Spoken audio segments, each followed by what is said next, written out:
This is a tale of a whale, a grey whale. Even more, it is a whale of a tale. You are about to experience a big-hearted and big-boned story filled with many colourful and accomplished Sooke personalities, all residing in a land of big spirit.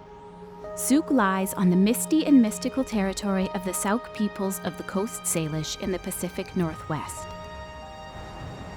This territory is defined by dramatic waves, rugged mountainous coastlines, a sheltered harbour, big trees, fast rivers, and rain. The Sauk are the salmon people of the ocean. Whales are central to their identity and traditional way of life. For them, whales are sacred. As Chief Gordon Planis explains, whales are considered close relatives as well as teachers. So, the killer whales teach you. The seals teach you. Everything. The birds will teach us. And we have to listen to them.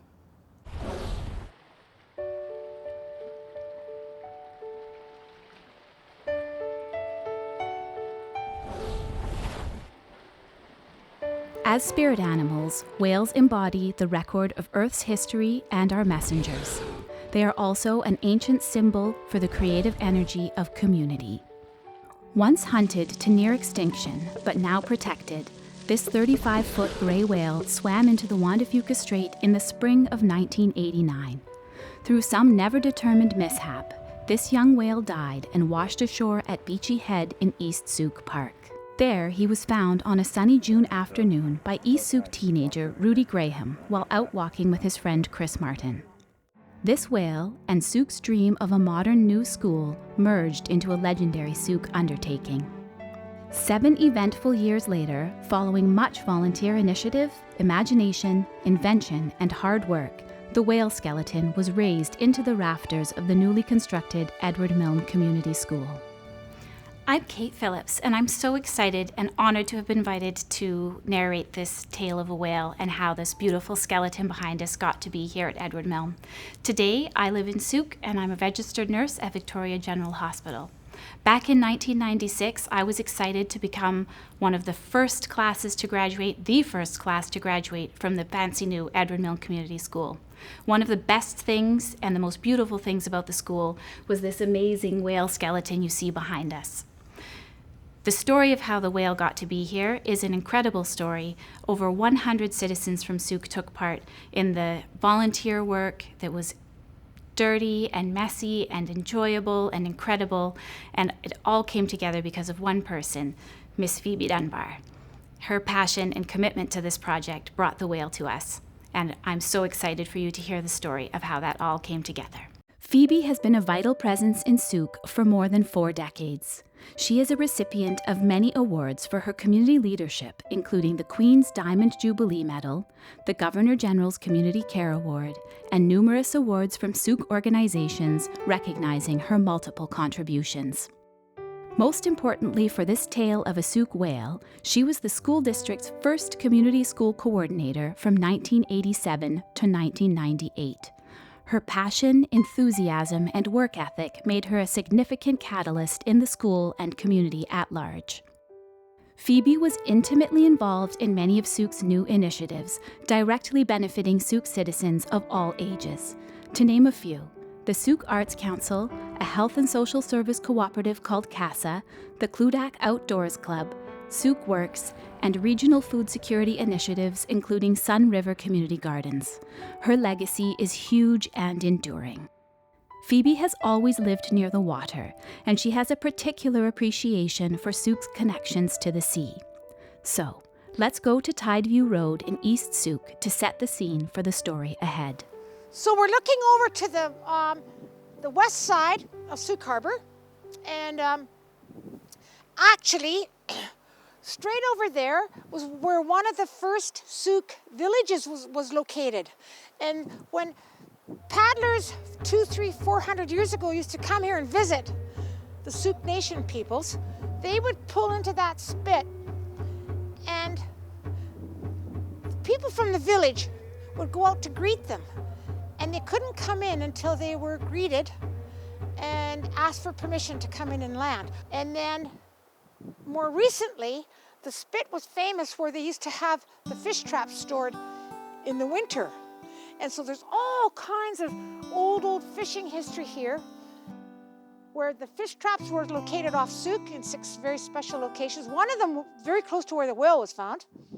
And then there was a saltery off there where they used to salt the huge springs. And then those fish were exported all over the world. And then John Muir and Captain Grant, they had mills over here. Those logs were exported all over the world. So the big trees and the tall trees for poles. So the sealing ships used to come in here. And one was shipwrecked somewhere very close to here. So yeah, it's fun. It's fun being part of the ocean in the maritime community. Just like humans, whales are community animals. They live in family groupings and care for their young for extended periods. They play joyfully, eat together, and mourn their dead. They are the oldest living mammals on Earth. Subjects of awe and fascination, myth and legend, reverence and respect. Gray whales are huge, mottled, barnacle-encrusted beauties. At maturity, they've grown to nearly 50 feet long and weigh approximately 90,000 pounds. They live between 40 and 60 years. Annually, like clockwork, they embark on the longest marine mammal migration of them all. A 16,000-kilometer round-trip voyage from their mating and calving lagoons in Mexico's Baja Peninsula to their summer feeding grounds off the coast of Alaska in the Bering Sea. They hug the coastline during their migrations. They are known as mud whales, since they forage for food on the ocean floor. Whalers of old called them devilfish for good reason. They fought back ferociously and inflicted damage to boats and sailors alike. Gray whales are case studies in the evolutionary process. So much so that the first field trip of the year for students of science and marine biology teacher Corey Vink is a short stroll to see the gray. The skeleton behind me here is really a classic example of evolution in action. So probably the biggest piece here is if you look at the skeleton, you can see the vestigial hip bones. That is a sign of basically what's left of the hind limbs that were first seen in early whales about 50 million years ago or so. One of the other things we often do here as well is have a look at the forelimb. And if we look at the bones in the forelimb of the whale, you can actually compare them to the bones in the human hand and the human arm. They have the same bones, but just adapted for different functions. So the millions of years of life in the water has allowed these whales to have these flattened forelimbs that help steer them through the water. Evolution over the depths of time is sadly no match for human greed. Before Edison gave us electricity, whale blubber was a cheap and plentiful source of lamp oil. That meant profit, and the whaling industry went after it with voracious intent. By the mid-18th century, every last gray in the Atlantic had been slaughtered. On our Pacific coast, grays were at the brink of extinction less than 100 years ago. Now protected, their numbers have rebounded to healthier levels. They are a rare, if still fragile, success story as we grapple with what scientists are now calling the 6th extinction. At Edward Milne Community School, the daily sight of a whale skeleton floating above students' heads is a reminder that education is about far more than just textbooks. Recent high school grad Brooke Cameron was one of Mr. Vink's marine biology students. Of course, we all came in young. We were 13, 14. The whale was a bit surprising to see at first, I'd say, because it's not something you exactly expect to be hanging in a high school. But it was very interesting to see because it's like, whoa, okay, this is here. We can learn about that. We don't just have to learn about English or math or other things like that. So it was very cool to be able to see it. I studied marine biology in 10th grade, and I went really into the sciences this year with taking Biology 11 and Anatomy and Physiology 12. So for me to learn about science, it's just very interesting to learn about life and not have it focus on ourselves, but to learn about other things that impact us.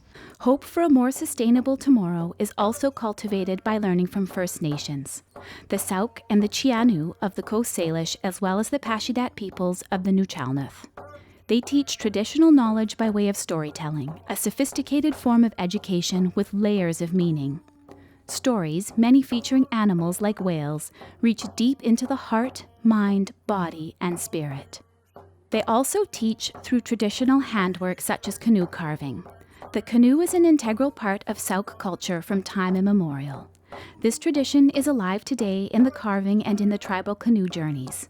These journeys take paddlers to most of the nations in the Salish Sea and Olympic Peninsula, part of reclaiming their cultural ways and teaching traditional knowledge. Chief Planis explains how their ancestral protocols can also inform the future.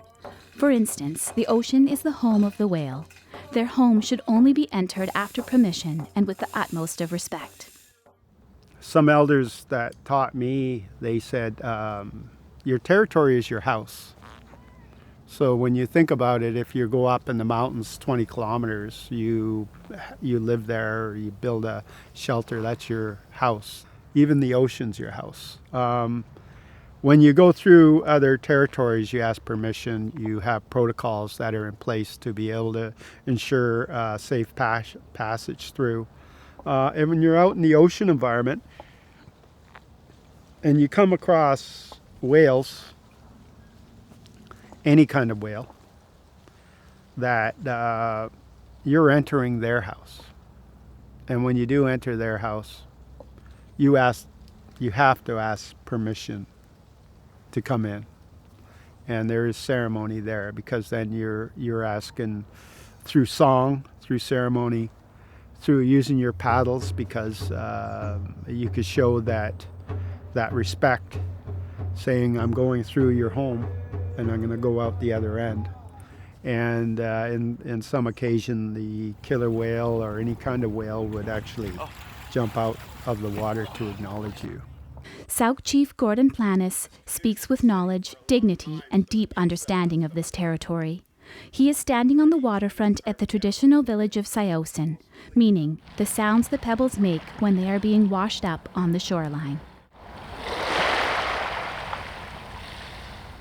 He explains the cycles of life and what we as humans need to learn for a sustainable future. And I think the great thing about the village here is the kelp forest is still intact, and you have abundance of wildlife that comes with it.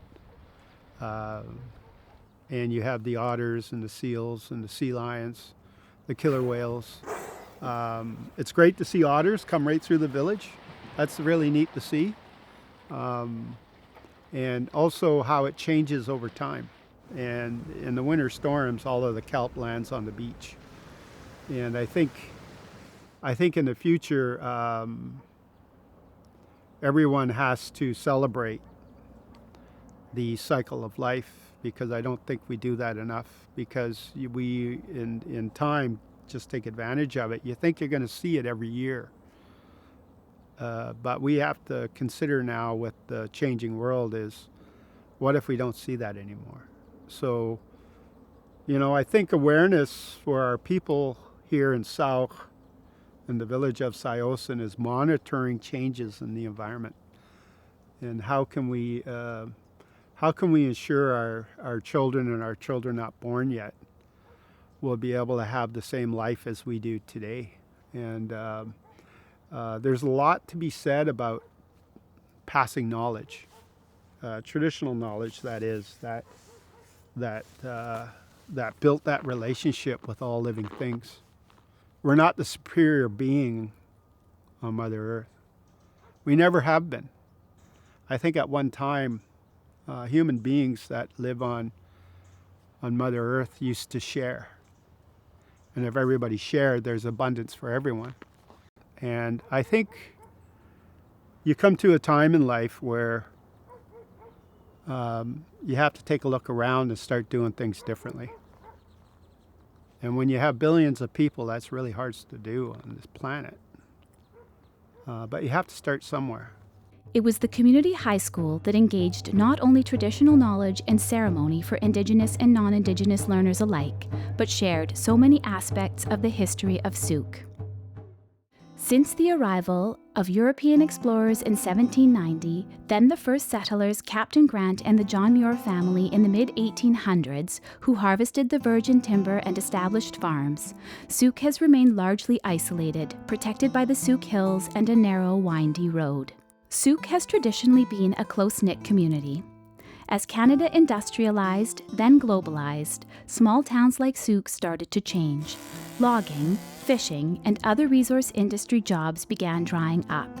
Sooke was evolving as new waves of residents were lured by the magnificent setting, small town charms, affordability, and relative proximity to island jobs.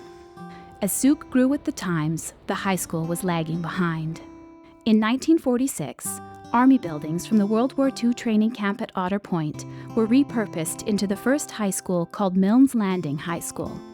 At the outset, the school served about 36 students. The 1947 graduating class consisted of just 5 students: Audrey Sullivan, Laurie Wilson, Gwen Jenner, Joan Rumsby, and Merle Forrest. After 20 years, the Army huts were augmented by a new school building named after Edward Milne Jr., a shopkeeper and postmaster in the late 19th century who established the shipping wharf at nearby Milnes Landing. The student population continued to grow. Crowded classrooms expanded into a succession of portables. Some struggled with low morale. Edward Milne teacher Kevin O'Neill remembers the way it was. I know when I first got here in 1977, it was a wonderful place to come teach. It was an interesting community, not a bedroom community back in those days at all. It was made up of First Nations and loggers and fishers and artists and writers and a few families living up on Sombrio Beach that sent their students here.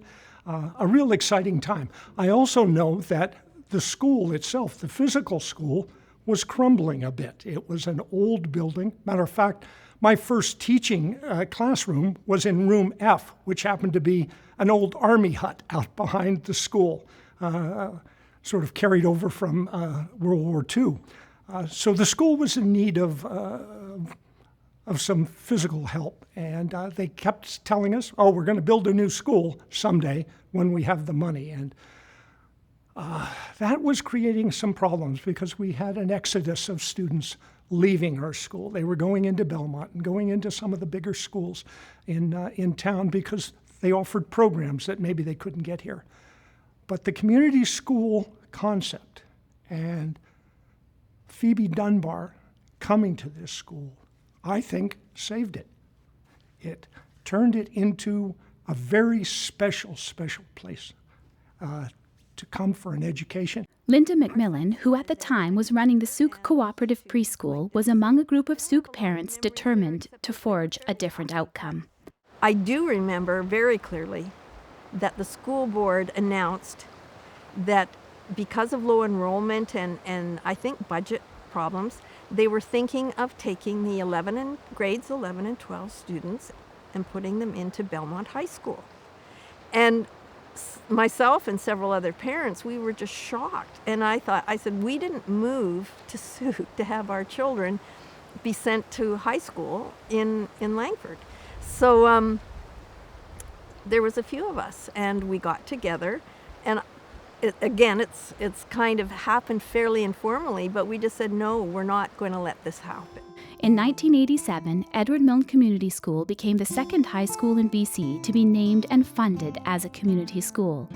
Sooke was more than ready for this change. Community schools are hubs of vibrant civic life, not locked at the end of the school day, but staying open for extended hours to offer adult education, recreation, social events and special gatherings, literacy classes, daycare, and more. They are designed to offer safe and supportive learning to all ages, spark community projects, and be gathering places. Just as townfolk are invited into schools, so too are students encouraged to tap the wealth of local expertise outside the classroom. In the early years, that meant field trips, outdoor education, and opportunities galore for young people to interact with adults, learning from their real-world experiences and wisdom. At this time, John Farmer was a Sooke pharmacist. In 1986, he recruited the first citizen group to lobby for a community school for Sooke. John recalls that his eyes opened to a world of possibilities. I didn't know, honestly, what a community school was, but I was prepared to find out. We did have our meeting. He explained what he wanted. I thought, this is what our community needs. It's an asset that sits there with lots of opportunity for the community, not just the students that are within it, not just the teachers that are there teaching. But I thought, Souk has so much talent, whether it be the young people, the parents, the adults, or the seniors. Like, we know Souk has great talent.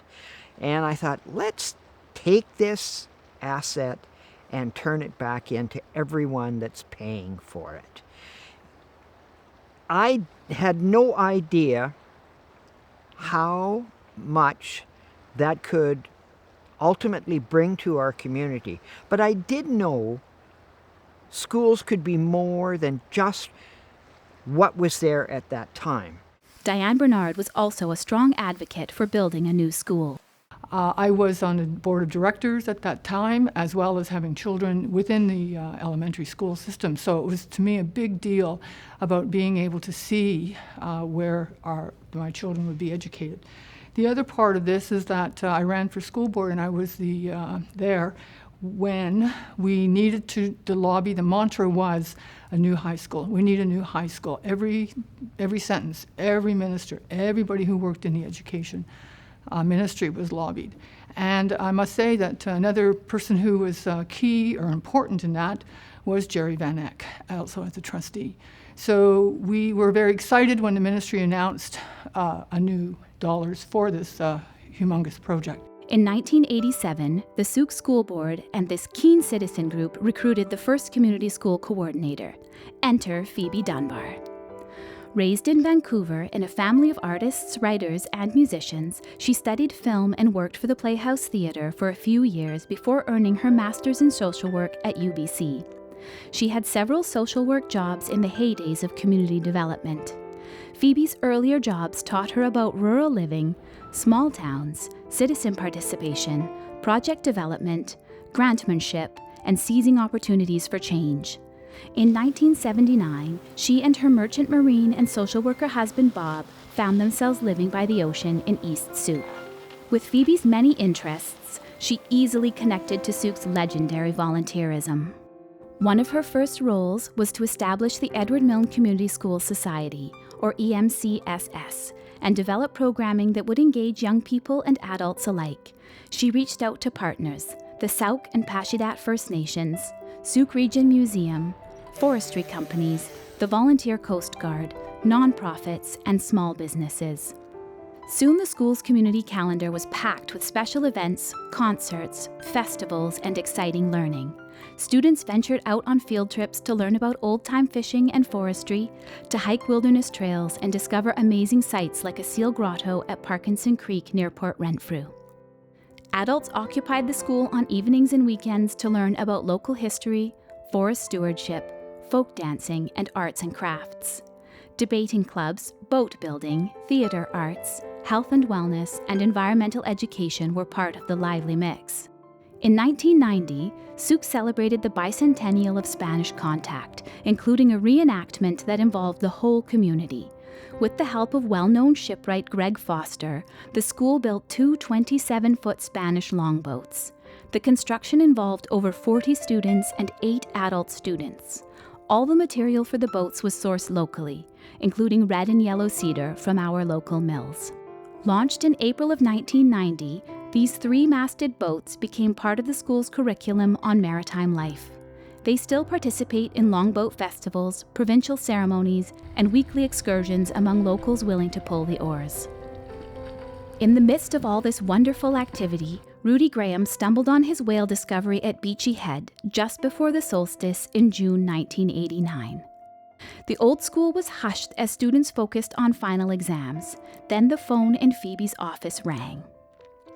Prophetically, Phoebe's fortune cookie the night before had read, "A tempting project will soon present itself to you." Sure enough, Rudy's grandmother Louise was at the other end of the line, dangling a tempting whopper of a project. And Louise phones up and says, "Want a whale?" I said, "Beg your pardon." And she said, "No, my grandson Rudy, they just found a whale. It's beached at Beecher Bay. But if you want it, we have to move fast because it's very near the solstice and the tides are really high. The whale could float away. But I've instructed Rudy how to tie it up. He's put a big rope around the fluke. And so we think it'll be safe. But also, these tides are in our favor because there'll be really good low tides in the morning, so there will be room for people to stand on that beach and cut the blubber off. Do you want it?" So I said, "Well, gee, Louise, I'll just think about that." As ever with Phoebe, she thought fast. The next day, she and a small group, including her friends Elita Pierce and Adele Lewis, motored over in Phoebe's boat. They marveled at the forlorn young whale, dead long before its time. Then the proverbial light bulbs went on. There was a complete skeleton inside the decaying blubber. What a treasure! But time was of the essence. Anyway, we get back to Souk, and I run into our school, which is sort of in the midst of closing down for the year, and I ran into Mike Dunn, our principal. "Mike, we don't want that whale, do we? How are we ever going to do that? I don't even know what the word is for cutting blubber off. Apparently it's flens." And Mike, in the spirit of then what was the community school, in its fledgling kind of beginning, said, "Well, why not? Why wouldn't we do that?" I went, "Oh, gee, I guess we're going to do it." So I went down to the local shipyard, because that's what you do in Souk. If you need to go and talk to somebody and consult with somebody, how do you do something? So we met Mayoel Wickham down there, and we said, "Mayoel, if you were offered a whale, how will we go about doing this?" Another of Phoebe's friends and collaborators, Maywell, was born in Souk in 1925, one of 6 children in the Norwegian Wickham family. Cut from the same rough cloth as Souk's pioneers, he was a builder, contractor, and shipwright, a logger and champion axe thrower, a hardy outdoorsman who blazed trails for the Cludak Outdoors Club and was known as one who searched for and found big, record-sized trees on Vancouver Island's west coast. In the 1960s, he started his own shipyard known as Souk Marine Industries on Kaltassan Road. Maywell will know was a phrase uttered by many back then. His first thought was to cut the whale up and toss the chunks into a vat of boiling oil to remove flesh from bone. Then he learned from a contact at the Royal BC Museum that a better practice is to carve away as much whale meat as possible, then sink the remains for a year or more in the ocean until the bones are picked clean by bottom feeders. Free labor and plenty of it. With a plan, Phoebe spread the word, which it does quickly in a small connected community like Souk. Days later, some 30 volunteers traveled to Aylard Farm and trekked out to Beachy Head. Phoebe and Ruby's mum, Robin Graham, revisited the site one beautiful windswept autumn afternoon in 2020, recalling the site. Louise was a descendant of the Brown family, who had settled in the Souk region in the 1800s, farming turnips and raising multiple generations that have stayed rooted in the Souk area. Robin explained that a number of greys had died in 1989 and washed ashore for mysterious reasons. It wasn't a matter of a lack of salmon, since greys are bottom feeders who live on krill and plankton. Zoologists from the Royal BC Museum did an autopsy, but no clues turned up apart from the fact that the grey had been dead for over a month. I think basically if you allow your eyesight to follow straight forward over to there, Yeah? then you would be able to see that there's a little tiny cove. Yeah, I remember And that. I believe what happened was the whale was pushed up into the cove enough, like a crevice, that actually turns into a beach there. Yeah. Way, way over, because there is a bit of an island over there too. Yep. And so I believe that's why it stayed there, because we were able to actively work on it most of the time. You're right, because it certainly was secure enough the whale stayed there and he didn't get sucked out Yeah, on an ebb tide. exactly. Yeah. Beautiful, isn't it? It's just beautiful. It's so rugged. And I just love the trees, the windswept stuff. I know, Yeah. they're ancient, Very. just ancient. It's a perfect place to die. Yeah, I would think so. With the whale resting in peace temporarily, the flensing team got to work. The team included Robin, Rudy, and a group of fellow high school students. Christy McMillan included. Recalling the scene, Christy has vivid memories of first sighting the whale. It was a fairly long hike in from Elia's farm, and I just remember coming up above the whale when we got there, and we've been told it was a young male, and I just didn't expect, one, the size of it or how deteriorated it was already. And there was a woman standing on top of it when we arrived, up on top. I don't even know how she got there. Someone must have boosted her up, and just the sheer size of it. And actually, it was the smell before we saw it. I would actually remember that part. Just the absolute smell. And then when we got there, we were handed knives, and I didn't realize how physical it would be. The actual, you can't imagine, the act of cleaning a whale and how deep, and cutting through the blubber, and bits flying everywhere, and it definitely smelt a lot. But after we were working for a while, a news crew came, a community news group that were supposed to film, and I remember the woman with the camera person just absolutely horrified that this was her assignment. As Christy said, and as the film Hazel Windermere kept quickly proves, flensing is definitely not for the squeamish. There is, and this is where his back molar would be, I presume. And then but it is where we cut his eyeball out of, right here. And that was about, when we got it out, it was about that big around. Before the blubber slicing began, the gases within the bloated whale needed to be released. In his shipyard machine shop, Maywell manufactured a sharp trocar spear with a serrated tip. Rudy and his friends then pierced the blubber. The sound of escaping gas was explosive, and the smell, unthinkably awful. Anyway, the flensing began, and believe it or not, it actually finished within 3 days. But everybody's sense of horror of being there, like, can I do this? Can I really cut into the flesh? Because it was really horrifying to a lot of us. But we did it. So there was a great sense of pride. And then the media came, and they just thought it was wonderful. This is sort of before a lot of whale skeletons actually were retrieved, because most people let dead whales go out to sea. I don't know where they ended up, but they certainly, nobody wanted them on the beach, right? And then so that media attention was very helpful to us, because phone calls started coming. Again, everybody wanted to be, I want to tell my kids I helped flense a whale. And there was one man in particular from Duncan, and he phoned up one evening. I don't know how they all got our phone numbers, but they did. And he said, I'm the guy you need. And we said, same kind of thing. I beg your pardon? And he said, I have no sense of smell. I live in Duncan. Just tell me where to meet you tomorrow morning, and I'll come and I'll tie off the gut bag, and I'll clean out the whole belly of the whale.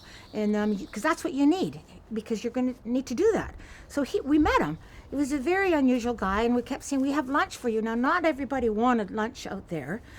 But he brought along 2 2-liter bottles of homemade beer. And then we put a wooden ladder up against the whale, and he crawled into the belly, and we didn't see him for maybe 2 or 3 hours. And he cut it all off, and then he got all the kids to carry the debris to the ocean. It was a very strong ebb tide, and I have no idea where it went. But we didn't worry about it. We certainly didn't worry about Ministry of Environment getting mad at us or polluting the ocean, because we just knew it was all part of the life cycle. All little creatures would eat it. Many participants were familiar souk faces, but others showed up bearing surprise gifts. One gentleman appeared with a sharpening stone and kept everyone's knives honed. But that smell, a fragrant solution, came from an unexpected quarter. I really was quite worried that I wouldn't be able to handle it. And so even a lot of us were really worried about the smell, because we were told it could make us sick. So at the time, we were trying to size up whether or not we do this project. We knew the RCMP will, and then I had gone to them and said, "How do you handle bad scenes and not pleasant smells?" And they said, "Oh, a little bit of Vicks vapor rub. You just put a little bit here, and you'll be okay. It'll really stop any sort of sense of nausea." So we said, "Well, that's a great idea." So sure enough, when the next group of media came, they all said, "How are you doing it?" And we said, "Well, you just put a little bit." And that got on the front page of the Times Colonist. And whoever makes Vicks Vapor Rub, Johnson & Johnson, there's a huge story the next day, front page. Warning, you can't put too much up there. You can burn your membranes out. Anyway, I tell you that because there was dread. I was so grateful when I saw you guys hooking it up to the little boat. Yeah, and towed away. And towed away. And I thought, it's done. Yeah. You know? Yeah. But, Next step. Yeah. Yeah. But it was a gruesome, gross job. And there's something I would love, like in the school, if you could have the whale song inside that cathedral that the whale is in now. Oh, can you imagine? that should be playing for the kids. Just sitting there and listening to this whale song, this beautiful whale. Yeah, that's very good. With the main chunks of flesh gone, the next big task was to sink the carcass and allow the range of arthropods at the bottom of the marine food chain to work their magic. A 25-foot deep reef off of one of the Goodridge Islands near Cooper's Cove was the perfect spot. Ropes to harness what was left of the whale and a raft on which to tow it were lined up. Needing weights to keep the remains on the ocean floor, Phoebe had another stroke of genius. She contacted the auto wrecker on Souk River Road and secured suitable metal weights to hold the carcass down. On a bright summer evening in late June, fisherman Jack Homer's tugboat was called into service. Fortune favored the enterprise with fair weather. Even old-timers cautioned the winds can blow like stink in spring. So we got a whole bunch of fish boats together in boats and a tug, and we towed that whale down to Goodridge Island and the reef. And it took a little while to make sure everything was going to work, and the weights were tied on, and that was a really big job. And then the kids were really excited, and they were on the deck of this old fish boat with a lot of history. In fact, it used to be one of Jack Homer's boats that he used to fish off the west coast, the Nip and Tuck. So the kids were all there, and we're on other floats. And then Mabel said, "It's time to sink the whale." And so they untied the whale that it was tied to some rafts, and it went down. So there was a great celebration. We had a cake for the kids, and it's possible the adults had a little bit of wine. And within 20 seconds, if not shorter, the whale comes back up. And the look on people's faces was like, what? It didn't sink. So Mabel kind of got cross because he thought maybe the kids ate the cake too soon. And he said, "We're all going back to the shipyard." And then there was no word spoken, because disappointment, right? The hard lesson learned was followed by Plan B. No premature celebrations, no onlookers, and a heavier collection of weights. A couple of weeks later, the mission was accomplished. No cake this time, but a deep sense of satisfaction that nature would now take its course and clean the bones. Phoebe gives full credit to George Butcher and all the divers who watched over the Grey as the months passed and the calendar marched into 1990. They went down and said, "Yep, he's resting peacefully. He's on the reef." And then throughout the next year, many people would often volunteer. "Do you want us to go down and check, like to see how much flesh, the remaining flesh, is eaten away?" So even the Navy came by one day. So all the guys in the Navy that used to live in Souk, because we're with the diving unit, can we go down? They did. And there was a lot of disappointment because they would come up wearing these diver gloves, and there was the whale flesh all. And they said they went home and even their diving suits, their wetsuits really stank, and their wives got quite upset about the smell. Oh yes, that smell. But let's leave it to George Butcher to tell us more. He was one of the divers who got a whiff up close. Phoebe and Maywell took me out in their boat to the whale site, and they dropped me right on top of the whale, which was nice. It was a cloudy day, and the visibility was pretty poor. So as I came up to the whale, I was expecting to see something that looked vaguely like a whale, but unfortunately it wasn't. So it was a large mass covered with various growths, and there were amphipods, microcrustaceans feeding on the carcass. I think I was close to the belly when I came onto it. The skin was intact, and I poked it with my dive knife to see how rigid the skin was. It was pretty taut, and I recall touching the ribs, so I knew I was close in. I got in between the ribs and was able to put the knife through the skin, and various bubbles arose out of the carcass. And little did I know that these small bubbles down below were evolving into very big bubbles up at the surface. So that when I got to the surface, looked around, there was no boat. The boat had moved off the site because of the stench coming out of the bubbles. And I recall seeing the boat probably maybe a kilometer off, but they did come back for me. A year passed quickly. The EMCS Society continued to campaign for a new school. Phoebe carried on with her job and many other community roles. But the grey was always on her mind. Soon enough, the divers reported that the now clean bones were ready to be raised from the reef. A year later, July 1990, it's time to retrieve the whale because the divers come up and say, it's time. And all the bones now have kind of collapsed inside the net, which is like a big bag.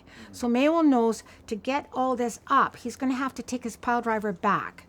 So at that time, Jack Homer is called once again to go to tow the pile driver down to the site, because it had a very good hoist crane system, so they could haul it all up. So that tow was brought back inside the pond at the shipyard. They called that the pond, and then there's photos too of the whale being lifted up in this huge bag, and it was clean. So somehow, with volunteers, we managed to carry all those bones up to a ship on land that was being built at that time. That was to be a fish carrier for the fish on the West Coast fish farms. But the idea didn't really float too well. So that boat just sat there year after year after year. It had a huge deck. So that was safe because nobody could get up onto that deck because there were some steps with the gate. All of the component parts of a complete skeleton were now again in one place on dry land, safe from souvenir hunters who scour the coastline seeking whale bones, an iconic prize find for every West Coast beachcomber. Expert advice was to let the bones bleach in the sun, but not to the point where they became dry and powdery. One teenager who lived nearby on Kaltassan Road was recruited to water the bones in the shipyard a couple of times a week, a job he absolutely loved. By summer's end, the bones were white and ready for long-term storage in the cabin of this unwanted boat. So we kind of, not that we forgot about the bones, but it didn't really bother us that we might wait forever. And then shortly after, in the early 90s, a huge announcement came through with the government at that time. Edward Milne was going to get a new high school because the school district had lobbied for a number of years to get a new school because the old Edward Milne School, which we all loved, it all had a lot of character, was to be replaced. So then we went, aha, that's where the skeleton can go. And we made sure the community thought that was a good idea too. As Sandy Pednold, one of the school's directors at the time, describes her, Phoebe is... It's like 20 people all rolled up in one. And she has the unique ability to be able to pull people together. Now it was time to turn on her powers of persuasion to maximum wattage as she planted the idea in the minds of Principal Del Clark, the Society President Laurie Messer, and especially the architect Rod Winjack. I guess they were just asking stories about the community. They wanted to get a sense of Souk and what was important to the new community school. So many stories were told. One of them was the whale story. And I was told their whole faces lit up. They just thought this was really exciting. And they said, well, we'll have to incorporate the whale story into the design of the school. So the first sketches that others saw, I didn't see them, was the profile of the roof would be the whale's fluke. And then there would be provision for commons to be made, which most schools by then would have some kind of social gathering place, especially in a community school. And so they would engineer the design of the commons to have a whale installed hanging from the ceiling, or the rafters. Sounds more fun if it's going to hang from the rafters. So that everybody was really excited about that. As is usually the case in big undertakings, or small ones for that matter, things didn't go entirely as planned. Principal Clark describes how one of the biggest of hiccups occurred and was overcome.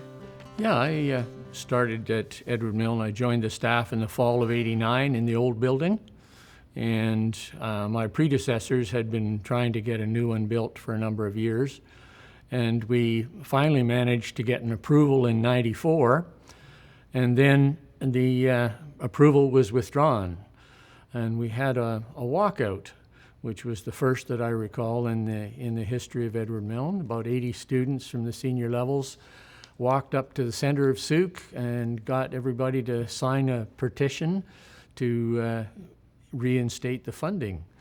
And lo and behold, about a month later, we got the notification that it was reinstated.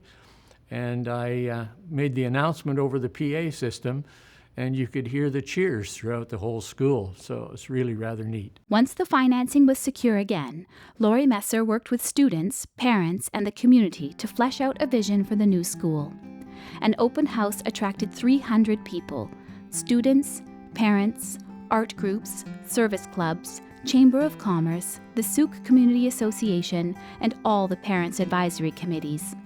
Everyone shared their best dreams and practical ideas.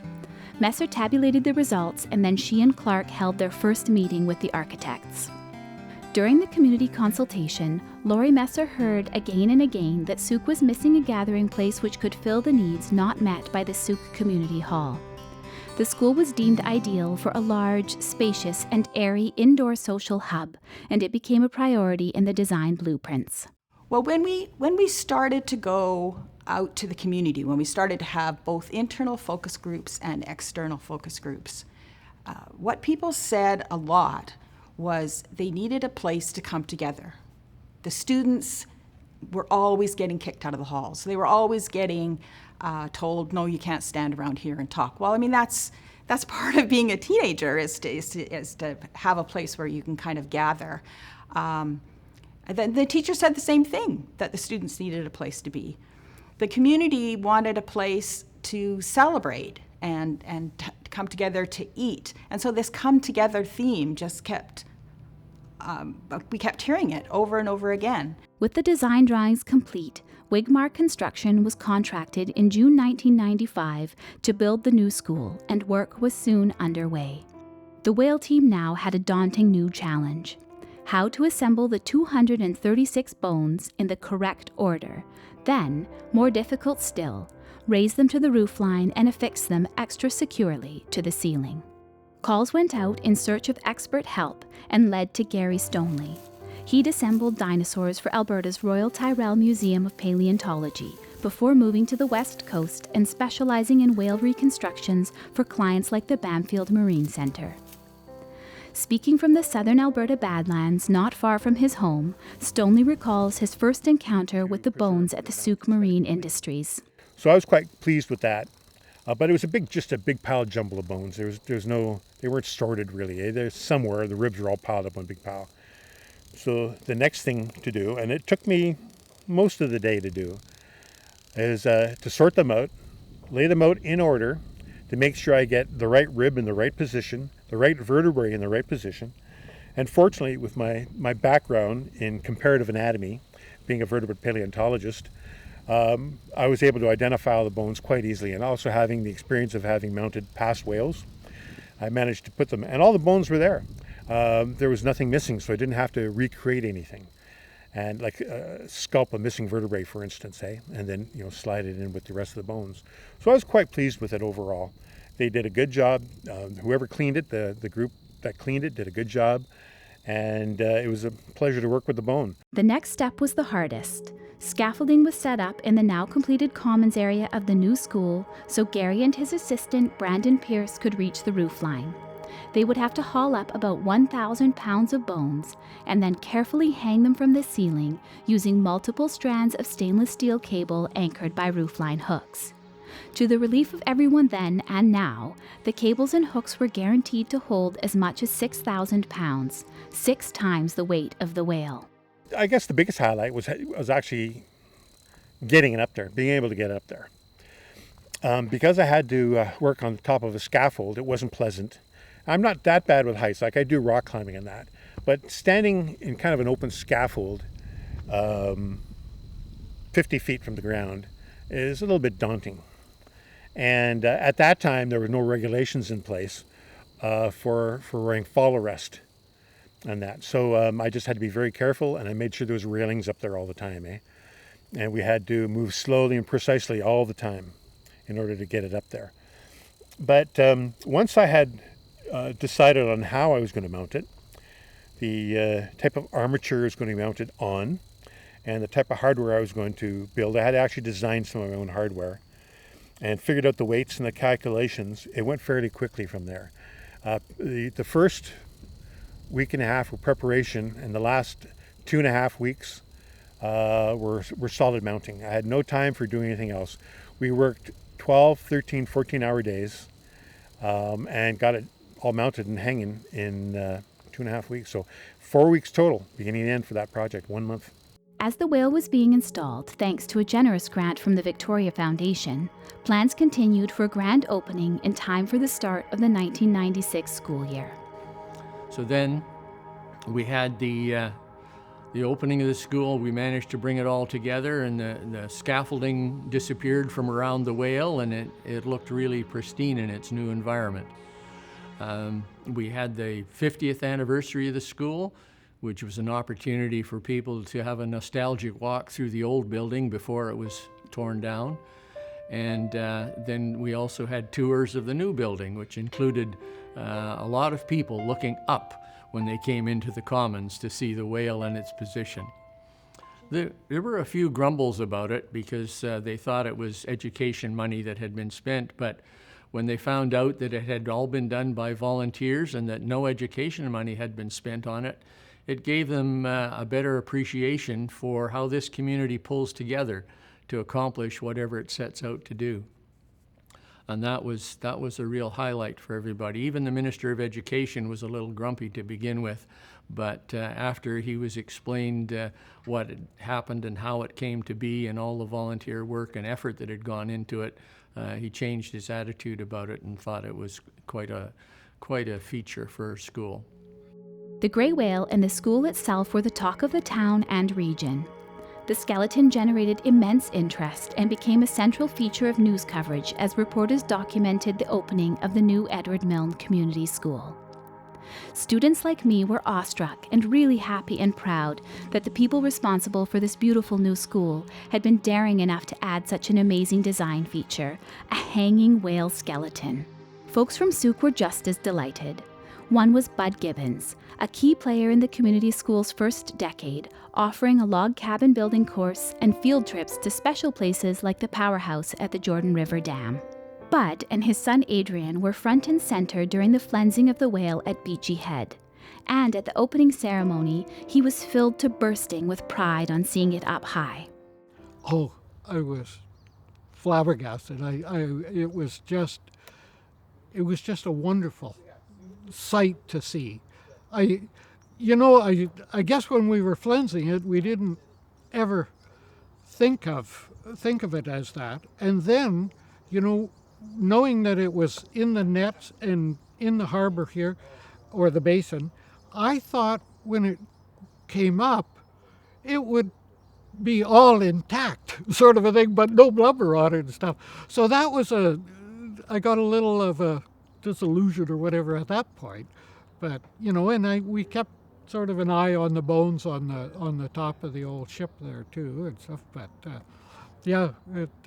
but walking into the school, and I don't know how many people I've taken into the school to show them the whale, and so, but yeah, it's and it should be there for a good long time yet, I hope. Sandy Pednault, who was chairing the Society's Finance Committee when the whale was found, agrees the skeleton is a wonderful part of the school's and Souk's character.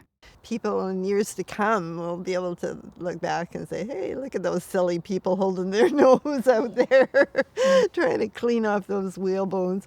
Yeah, I think it's an important thing and something to share, that's for sure. Over the years, as people drummed and feasted under this whale, the spirit of the grey has been present. This was also reflected in the beautiful art created by Carol Ray's printmaking students. Loretta Deutscher, the inspiration behind this story, says it best. It's not just about the skeleton that hangs there.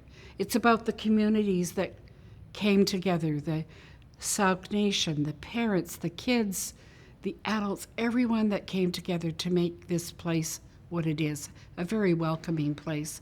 And that whale hanging there reminds us of the importance of the whales and the oceans and it is sad to hear about so many of them dying. So looking at that whale skeleton reminds me how important it is to look at our environment and to remember that it took a community to put that together. As you can see, this story is about seizing the moment and celebrating the abundance in this great community of life. All the invisible bonds, generosity, creative leadership, boundless energy, and learning from the natural world. Remembering to respect the lessons of the whale can take us into a wiser era. Chief Gordon Planis explains. Under our Indigenous laws, that you were born to take care of it, and you were born to enhance it. So in saying that, you can just picture going back in time 200 years. You go into the forest and every tree is just massive. Everything underneath it, all the roots, shoots, and berries, the medicines are intact. So I think what happened was, because of our unwritten laws, it was witnessed through ceremony. But over time, we had a balance with Mother Earth because our responsibility was to enhance it. How healthy it is going to depend on us. So for us as humans, we need to bring that balance back to the forest. That forest is going to help the water quality going into the rivers. Into the rivers, then you're going to help the salmon. In turn, you're going to help all of the whales and everything else that depend on the salmon. As longtime school district trustee Bob Phillips explains, we can learn from the Nuu-chah-nulth peoples as well as the Coast Salish peoples, whose youth attend the school. As we strive to follow the path of truth and reconciliation. The Pacheedaht Nation is one of our educational partners. They are the people of the whale. And their Nuu-chah-nulth history is interwoven with the gray whale and humpback whale nations. Their name for whale actually means big mystery. And their whales have human spirits too. I thank them for gifting us a guardian spirit whale. In later years, skeletal whale midwife Phoebe Dunbar has become a celebrated artisan woodworker. One of her sculptures has pride of place in the office of Premier John Horgan. Phoebe, whose passion and infectious enthusiasm for all things Sooke, offers her reflections after all these years. What an inspiration to have been involved in the making of this film. What we thought would be rather a short documentary in the beginning, because of who we involved in the telling of the story and the voices we added to the narrative, it's unbelievable what we learned about those who had been involved back in 1989 and the years that ensued. It's a story about the community, the families, the maritime community, the schools, the whales, their community and how we're all related, and the Indigenous people whose land we live on. Our knowledge of whales has changed dramatically since 1989, the year we flensed the whale. It has changed in that we know so much more about them and about how we're all related. It's a story about not only how we're related, but how we're related to our community and our people and all things living in the world that surrounds us. And so, this is our tale of a whale, a woman, and a community that together remind us of the delicate, crazy, beautiful community of life we are privileged to be part of every day. We encourage those who visit our community school to walk under this magnificent grey who spirited itself into the life of Sooke. Walk up the stairs, stare him right in the eye, bless this guardian whale, his spirit, and honor his final resting place. It's a tale